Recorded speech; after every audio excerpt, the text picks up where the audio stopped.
So, welcome everyone. My name is Alex Dion. Together with Mohamed Fouli, I'm one of the two co-directors of this institute.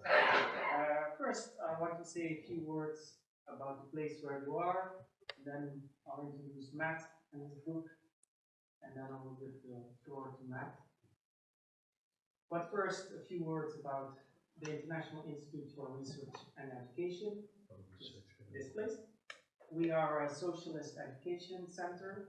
The last few years, of course, because of COVID, we've had difficulties organizing in-person events. We were condemned to a lot of Zoom meetings.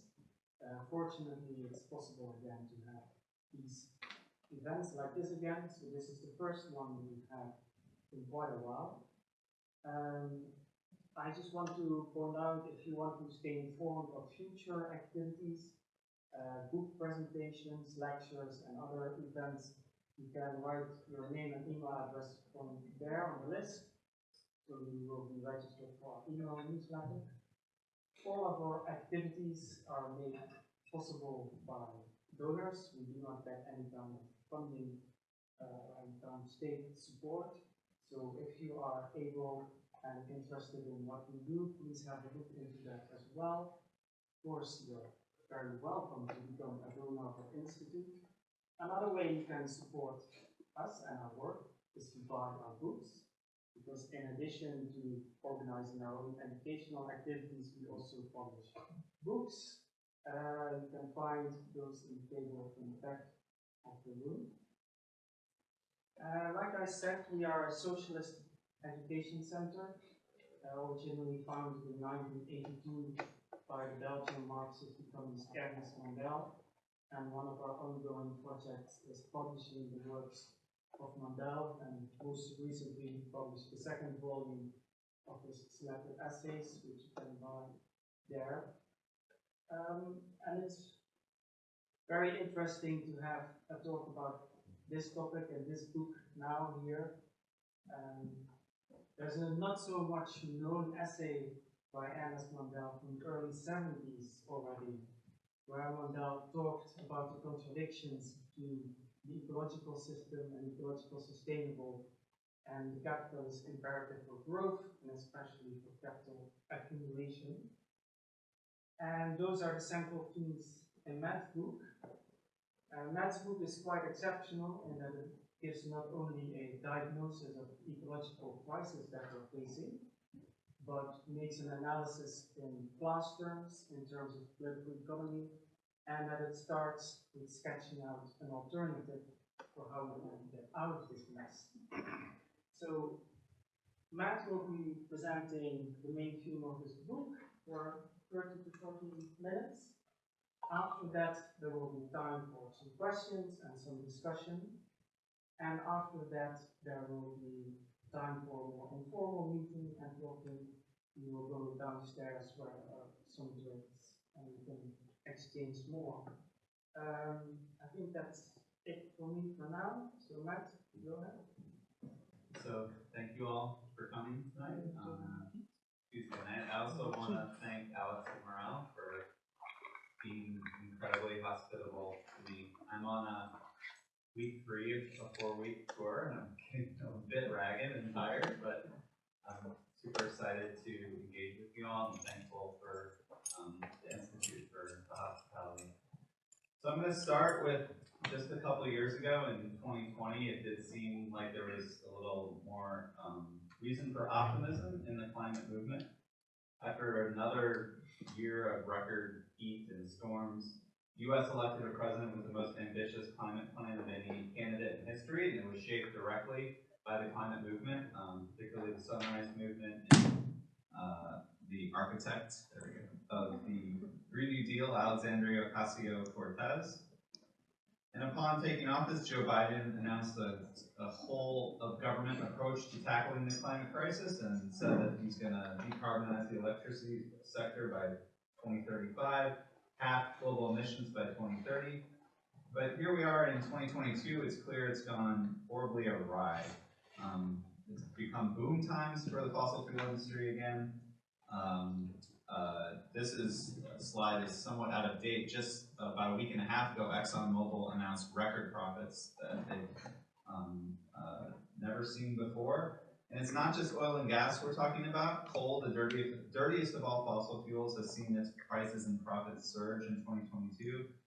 And in March, in the Financial Times, they reported that the global surge in demand has delivered windfall profits for companies such as Glencore, Whitehaven Coal, and Peabody Energy.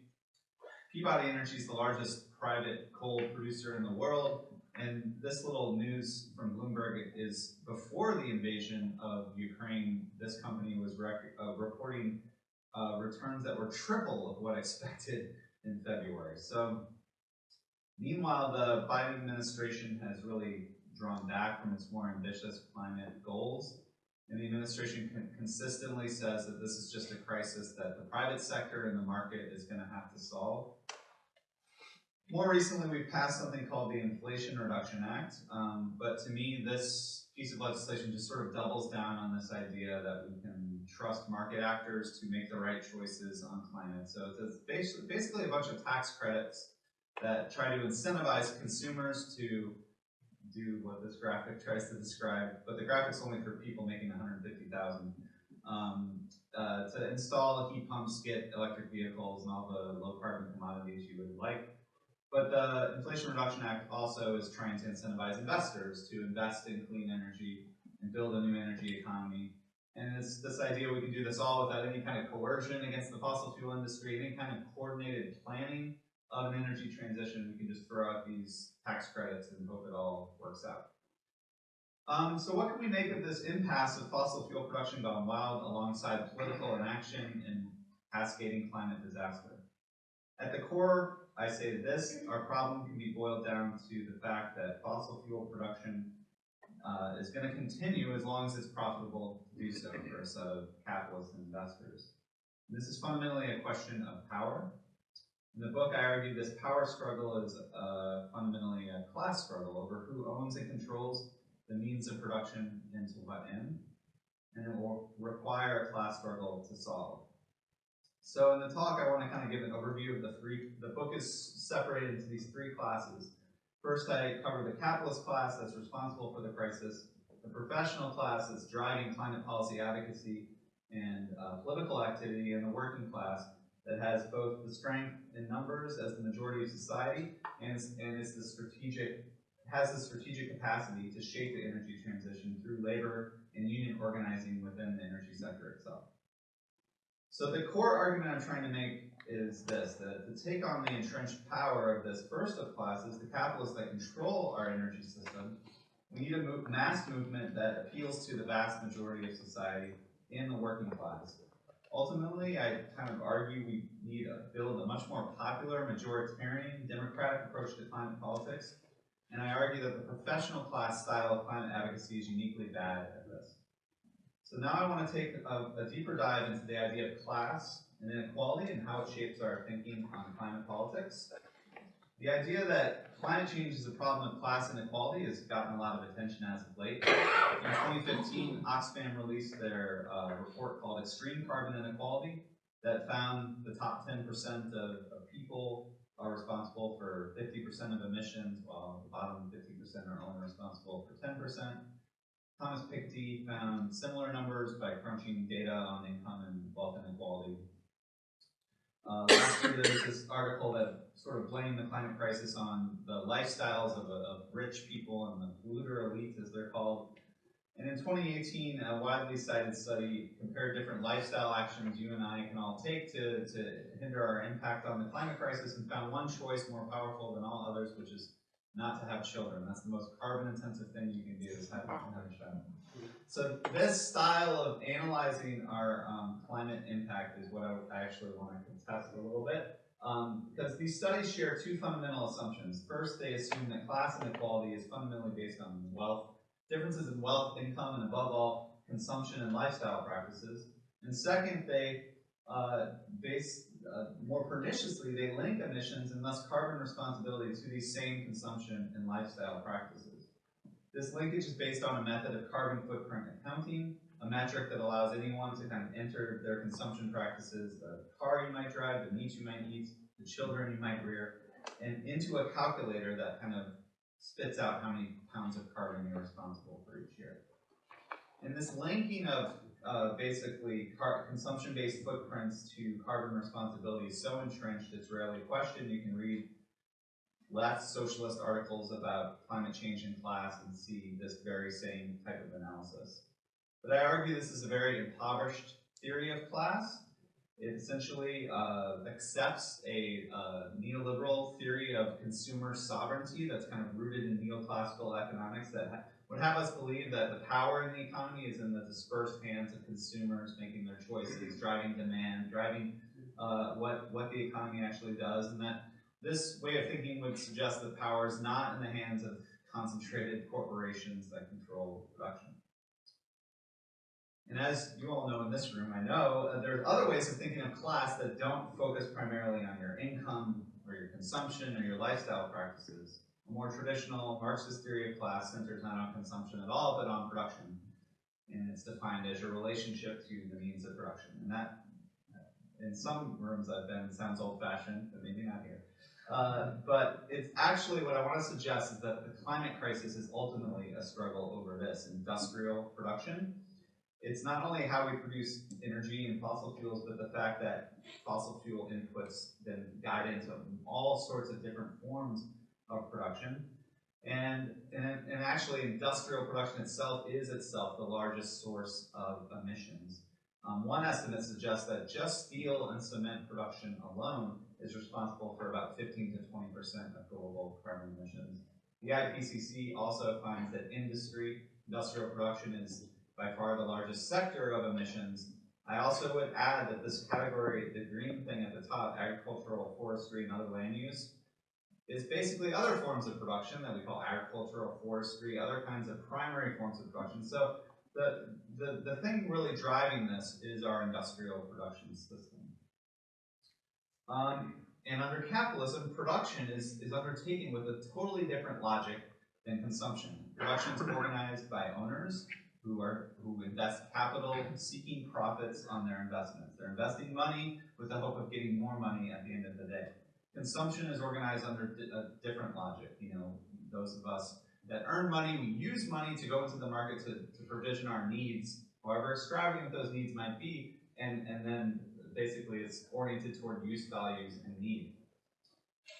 So when we simply shift our class analytic to this, to focus on production, ownership, and profit, we can come to strikingly different conclusions about climate responsibility. First, we could point out that the very sectors that profit off fossil fuels in the first place invented the whole idea of a carbon footprint. This study suggests the notion of a personal carbon footprint was first popularized by British Petroleum in 2004 as part of their Beyond Petroleum campaign. And we're still waiting for them to get beyond petroleum. They spilled a whole lot of petroleum into the Gulf of Mexico in 2010. And these corporations are very invested in this narrative that it's not them who should be held responsible for the climate change, but all of us.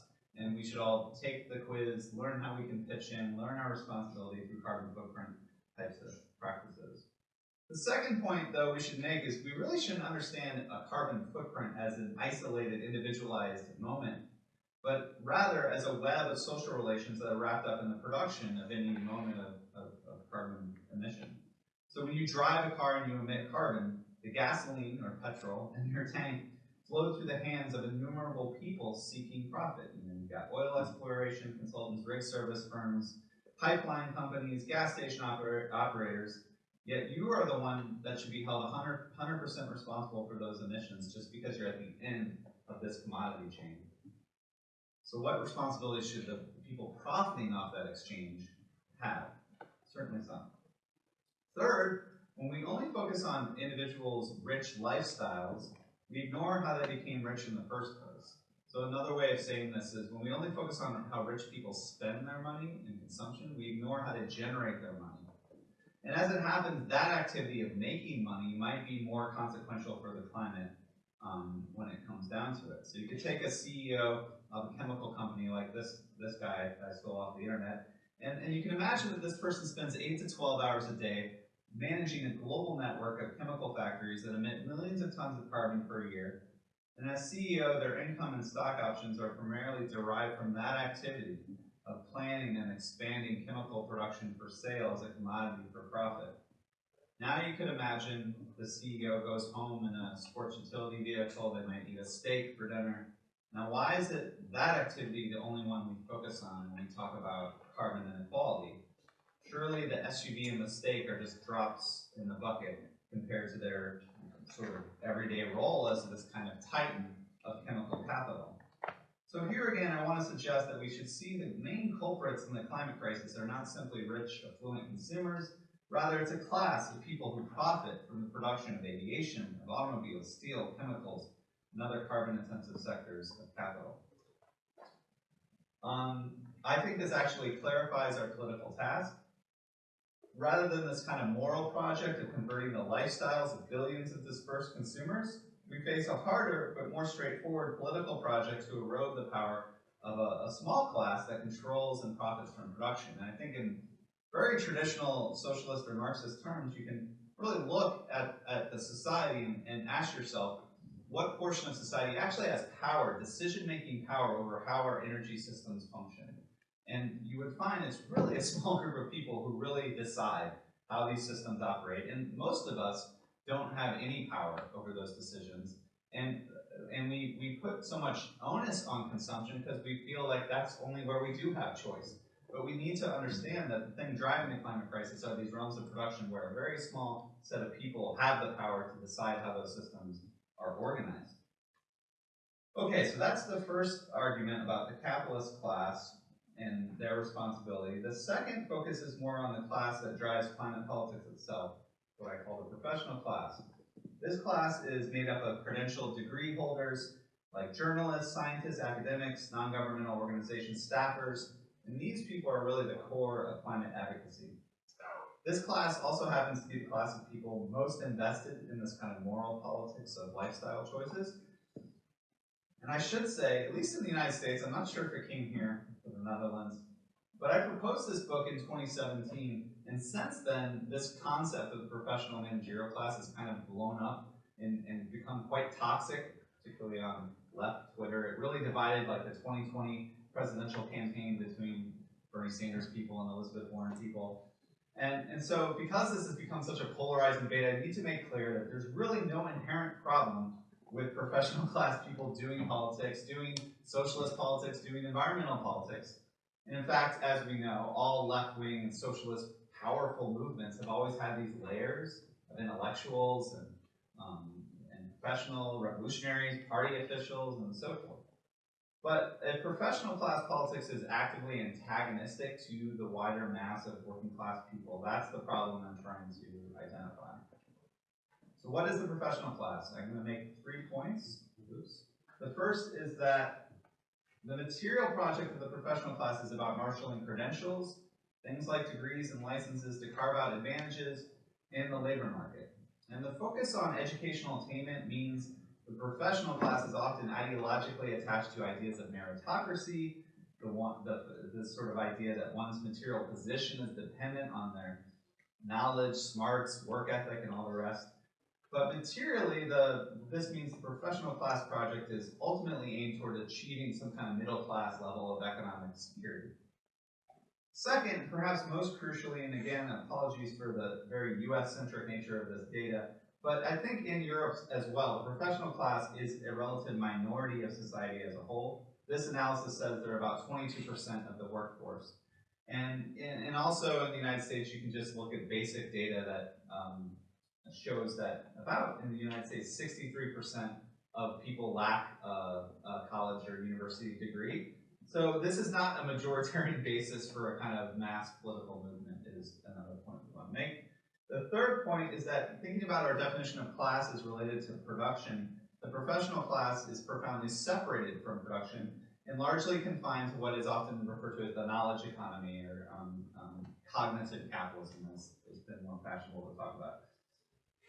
But it's important to point out that the rise of this professional class kind of paralleled the explosion of higher education alongside the decline of the industrial working class and its power in the history of the 20th century. Consequently, the professional class tends to view industrial production purely as a source of harm or environmental injustice or destruction, and not as a system that the working class has to seize and control and transform to provision social and ecological needs. But that, again, I think is actually what solving climate change is really about. It's about seizing and transforming this industrial system that we all depend on. So on that basis, I lay out kind of two basic orientations that professional class climate politics espouses. First, they're deeply invested in a politics of knowledge, and that's related to the role of education in their class project, but particularly on climate, a politics of belief or denial in the science and believing science. In the United States, we had something called a March for Science, which could be seen as a mass action of the professional class. And this was during the Trump years where everyone was very upset about the war on truth and post-truth and facts and all the rest. The second point is because of their relative material comfort and separation from production, the professional class climate politics is rooted in an anxiety around their own consumption, or what I title a chapter, carbon guilt. At the core of professional class politics is a contradiction. It's based on using credentials to obtain economic security, but the forms of consumption attached to that security, things like single-family homes, car ownership, professional expectations of flight travel, these things create tremendous feelings of ecological complicity while the world is burning. So this leads to the idea that they themselves are the ones causing climate breakdown, they themselves and their friends from grad school, and not the owners of capital and the people I highlighted in the previous section, right? So rather than focus on those with the real power, professionals tend to blame themselves for the crisis. So in the book, I try to categorize three types of professional class climate politics. And again, I want to emphasize how each of these types espouses a style of politics that can be seen as quite antagonistic to the majority of working people in our society. And again, in a context of a society that's been marked by increasing inequality and barbaric kind of neoliberal austerity over the last 4 decades in particular. So the first is what I call the science communicators, who are either natural scientists or otherwise deeply invested in kind of knowing what the science has to say, like environmental journalists. This type of person believes the primary problem in climate politics is the lack of awareness or outright denial of scientific knowledge. And it believes in a kind of liberal theory of change that if the masses truly understood the science, action would just inevitably follow. Now, it should be obvious that this kind of knowledge politics is not speaking directly to the material concerns of masses of working people. I don't want to imply that working people don't understand climate science, because I'm sure many people do. It's actually not particularly complicated, the greenhouse effect. But what I want to point out is that making the struggle itself over knowledge and belief of science does not have obvious material appeal. And it's actually, from a Marxist perspective, quite interesting how such a materialist struggle has been transformed into particularly something about ideas and scientific knowledge and awareness and all this stuff. The second type is what I call the policy technocrat, whose expertise is more likely to be in law or policy studies. They might work in think tanks, academia, or professionalized NGOs. This type seeks to design smart policy solutions and use logic and rational policy design to sway politicians and the public towards these solutions. Often very complicated kind of technocratic fixes. For the last few decades, these technocrats have been most convinced they can design free market policies, like carbon pricing schemes that channel markets and the profit motives to allow the private sector to solve these environmental problems. In the United States, they even subscribe to this delusional idea that these solutions can be bipartisan and they can attract Republican support for these free market ideas because Republicans like free markets. They found one Republican who supported climate policy, and then he was swiftly voted out by a Tea Party challenger in 2014. So I profile the main organization who, or not the main, but one organization that advocates this kind of style of politics. They're called the Citizens Climate Lobby, and they advocate for something called a carbon fee and dividend. And I was really shocked to discover one of their slogans is that we're going to outsmart climate change, which to me like really epitomized this kind of professional class approach that we're very smart, and we're very good, and we're gonna do that with climate change. So we can see how masses of working people respond to this kind of smart market-based policy. Carbon tax referendums are not popular. They've lost, for instance, in the liberal green state of Washington, they lost resoundingly when put to voters in 2016 and 2018. And of course, closer to here in the Netherlands, we know about what happened when Macron tried to pass a regressive carbon tax and basically led to an eruption of revolt amongst various types of people, including workers in France, with the kind of slogan that politicians are concerned about the end of the world, we're concerned about the end of the month. And it's really all of these professional class climate types that are really showing an inability to appeal to those kind of end of the month struggles. Consequently, workers are increasingly receptive to the right-wing view that environmental policy will harm their economic lives. And if anyone mobilizes class politics in the climate fight, it's consistently the right who always cites the economic consequences of climate action. They talk about the lost jobs, of higher energy bills, and all the rest. So it can lead someone like Charles Koch of the Koch brothers to, a big oil baron to act as if he is a friend of the poor. He is the one advocating for poor people because he's concerned about their energy bills when climate policy comes into place. Finally, there's the third type of climate person that I call the anti-system radicals, whose own exposure to the science of ecological collapse leads to a kind of political radicalization. Again, the professional class location leads to a context of relative material and economic security, which leads to a focus that tends to focus on the need to lessen consumption overall, or what I call in the book a politics of less. So the most popular form of this kind of politics that I profile is the degrowth movement, which as a CNBC profile claims that we need to live better with less. The main argument I'm trying to make, which has upset a lot of people, is that this kind of ideology and style of politics appeals to a very narrow set of class positions. In particular, if you look at the people who are advocating for degrowth, it's not just like university educated people, it's people with PhDs or on their way to getting PhDs. And essentially, while from their class position, this politics of reduction and less makes a lot of sense when you're really freaked out about the ecological crisis and the climate crisis. But again, for the perspective of workers who have been living with less and reduction and austerity for many decades, it's not clear how this politics would resonate.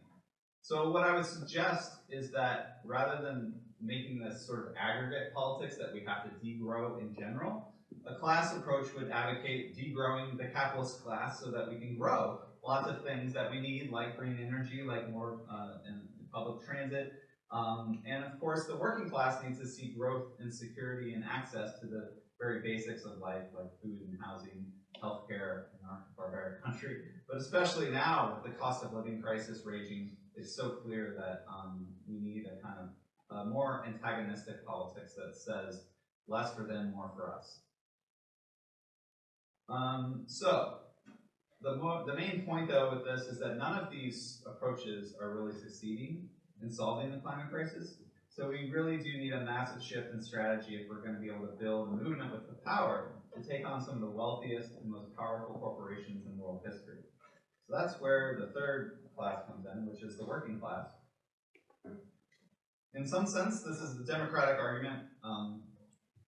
And again, I think this relatively overlaps many European countries where the majority in the United States, about 63%, are in this kind of working class, working in low-wage manual forms of labor, but also lots of service sector and lots of precarious forms of, nowadays we talk about the gig economy and all this kind of very low-wage precarious work.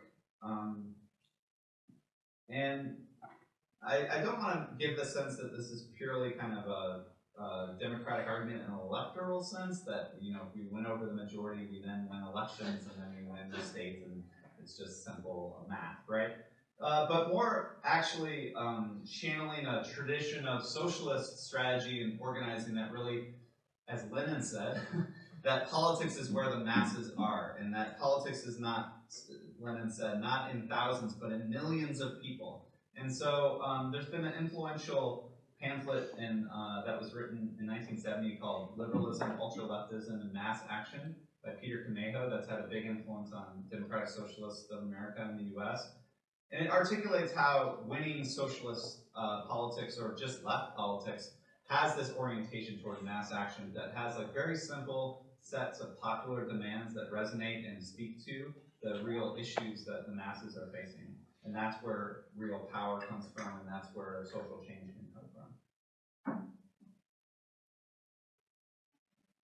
So the first step, I think, toward a working class climate politics is finding a way to counter the right-wing narrative that climate action is not in the interest of the working class. So if the working class has material interest, can we say that these are in any way ecological interest or climate interest?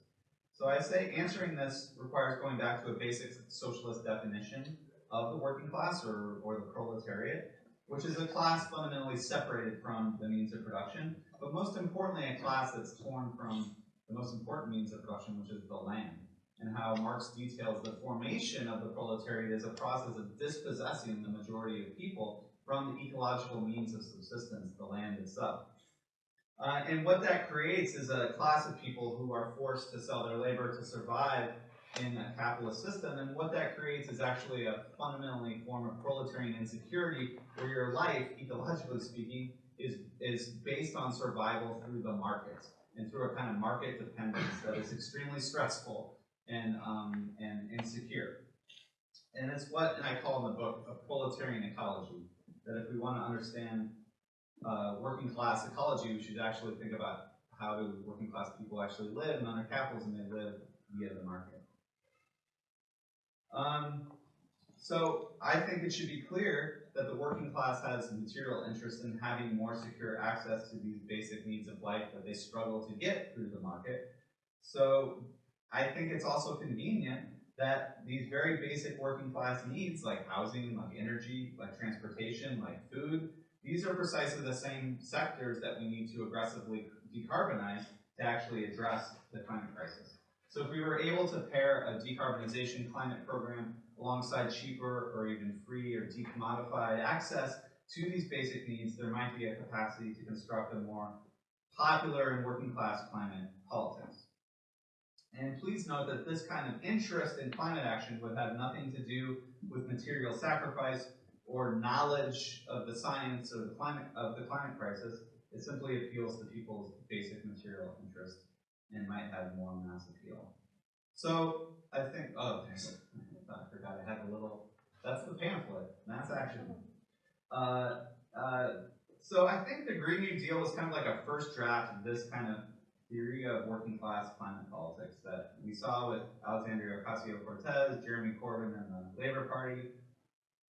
But I think the problem of the theory of change of the Green New Deal is you actually have to deliver material gains to the working class for them to actually believe that climate action would improve their lives in a meaningful way. So the fundamental challenge with a lot of this, I also just want to highlight the New Deal predecessor. The reason it's called a Green New Deal is because there was actually this period in the United States where this New Deal program was a massive program of public investment that actually was geared towards material gains for lots of poor and working class people. Essentially, a lot of, the Tennessee Valley Authority here, their slogan was electricity for all, and they were about delivering electricity to poor rural people that capital decided was not profitable to service, so that they wouldn't build the power lines to the poor rural areas because it just wasn't profitable. In 1934, 10% of farms had electricity. By 1950, it was above 90%. So this is really fast, large-scale electrification of the countryside, done in a very, they hired Woody Guthrie to sing songs about the river, doing work for the people. And I think, obviously this is not communism. This is not, taking over the means of production, but it is a certain kind of public investment with the geared towards improving people's lives that might have a capacity to win over people with the climate politics. But like I was saying before, if you aren't able to actually deliver these things, you aren't going to convince the working class that there's much to be gained here. So the problem with this kind of insurgent class politics at the presidential or electoral level is that even if the working class agrees with your program, they're not going to believe that it's possible to pull off. And I can tell you from experience trying to knock on doors in working class communities and talk about Bernie Sanders delivering free healthcare and all this stuff, people said, sounds great, it's never going to happen.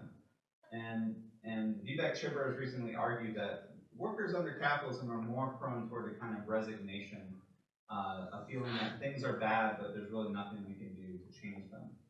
So it's really hard to imagine that you can win this kind of working class politics at the level of presidential electoralism before you actually do the hard work of kind of organizing the working class into actual organizations. And so in many ways, the kind of Green New Deal and Bernie Sanders movement put the cart before the horse. They thought they could use an electoral campaign to kind of awaken the working class from decades of atomization, defeat, demobilization. But history shows it's usually the reverse, and that organization will come first. And that really we need to kind of build the working class's confidence that if they join movements, if they fight for things, they will see benefits, they will see victories, and they will convince them that they deserve more and that they can win more through collective action. And that takes really folding into people's lives working class organizations that deliver these things on an everyday basis. It can't be conjured in 4-year electoral cycles or 2-year. And I should note that tonight in the U.S. there will be one of these elections again, which I've never been abroad in Europe for, and it's going to be weird. I'm just going to wake up and see what happens. So this brings us to another key question: if we're going to do a working class climate strategy, what should the role of unions in the labor movement be? And how can workers use their power in the workplace to withdraw their labor and cut off capital's profits at the source? So in the environmental movement, there's much consternation about the negative role of labor unions in the labor movement in resisting the decarbonization agenda. Unions tend to prioritize good unionized jobs, no matter what the ecological consequences. But again, I think in a period of neoliberal austerity, it's not that these workers really have much of a safety net when coal mines shut down and when power plants shut down. And again, it's this proletarian insecurity that leads workers to choose jobs over the environment most times, more times than not. And the standard left response to this is that we just need to offer workers something called a just transition, this idea that displaced workers in dirty industries should be given support to transition into new and cleaner industries. The problem is that most workers in the fossil fuel workforce have never heard of a just transition, and communities that have been hollowed out by coal mining closures do not believe anything like a just transition exists. We should not forget that the whole idea of a just transition came from a legendary union leader and environmentalist named Tony Mazzocchi. And Mazzocchi modeled his idea for a just transition for workers that would be displaced by shutting down toxic and dirty industries. He got this idea from a policy he benefited from personally, which came in the last hurrah of kind of this New Deal era, which is called the GI Bill in the United States, which over 3 decades helped 13 million former veterans or soldiers transition from the war economy to a civilian economy, gave them free education, income supports, and huge amounts of material support to allow them transition. So rather than sloganeering, a real just transition would be this it would have to be this kind of real material guarantee, a real expansion of the welfare state that would actually convince workers there really is some real transition for them. And of course, achieving that kind of program would require a lot of power, a lot of political power in particular. But just transition politics also asserts a limited vision of what working class power can achieve. It imagines workers purely as victims that need to be shepherded to this clean economy. But it doesn't really have much of a working class strategy that sees workers as agents of transformation, as the powerful, subject of history, as Marxists like to say. So a union-based climate strategy should also recognize that the labor movement has known for many years that it's usually strategic to focus on specific sectors of the economy to organize in. The labor scholar and activist Jane McAlee recounts that in the 1930s sort of upsurge of the labor movement, the Congress of Industrial Organizations really focused on specific sectors of the economy to organize in, like steel, coal, and automobiles. Today, she proposes that strategic sectors, workers, and socialists should organize in these unions are education, healthcare, and logistics. But in the book, I argue that for climate change, there's actually one sector of the economy that matters more than any other, and it's the electric utility sector, or the electricity sector. Because any energy analysis of what we need to do to solve climate change articulates this kind of electrify everything sector. We need to clean up electricity and then electrify the things that don't run on electricity, like transportation, residential heating, and industrial applications. But Green New Deal activists rarely point out that in the United States and definitely Europe, this is one of the more unionized sectors of the entire economy. In the US, it's about 25% union density, which is not very great here, but good in the US context. And so these unions, this sector could be seen as a strategic sector to build up union power and worker power in the very sector that we need to transform. So we also need to point out that the renewable energy industry, at least in the United States, is the solar and wind energy industry is actually really anti-union. It's run entirely by private capital. It's owned by Wall Street. And that we need to, I actually think climate activists can make a pitch to these labor unions that if they aren't thinking strategically long-term about how to implant themselves in the energy transition, there's no guarantee that that transition will include unions, and that this kind of renewable form of green capitalism will just sort of eviscerate these unions and set them aside. So, in conclusion, there's probably a last motto of working class politics we should talk about, which is internationalism. I know you all are aware of the famous socialist anthem. One translation of it, the Internationale, claims that the Internationale unites the human race.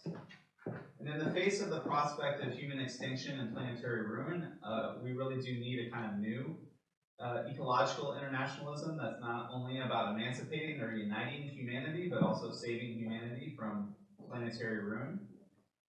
But ecological politics often points towards kind of like reuniting local communities with local ecologies or returning to the land. A proletarian ecological internationalism would have to be planetary in scope to take on this quite global crisis. And again, Marx and others believe that the working class was itself, because it was torn from the land ecologically and torn from kind of direct local or parochial concerns, that's what made it what Marx and the recently, sadly, departed Mike Davis called the universal class, this kind of proletarianized universal class. A class that could end all classes, a class that could unite and emancipate humanity as a whole. And I think on climate we have an opportunity to assert this sort of wider human interest in energy itself. In particular, we need to recognize what organizers have already been calling for, which is electricity as a human right.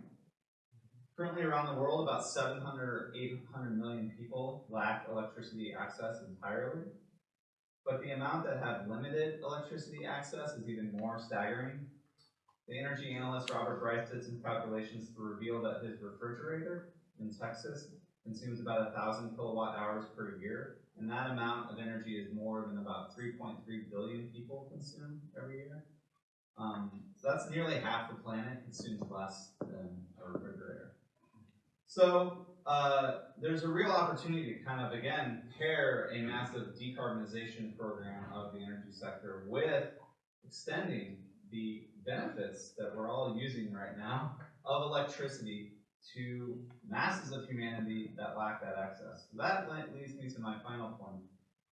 Comrade Lenin, who actually also had a revolution in a pretty rural country where masses of people, I just recently was reading something that said when the revolution happened, 80% of Russia, I think, was peasants.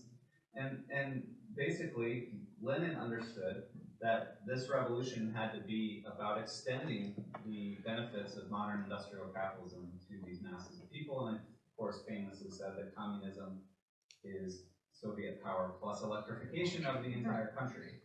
So I think we actually could resurrect this kind of vision for working class emancipation through energy systems to try to stave off is climate disaster, because we don't only have a world to win, we have a world to save. So thanks a lot.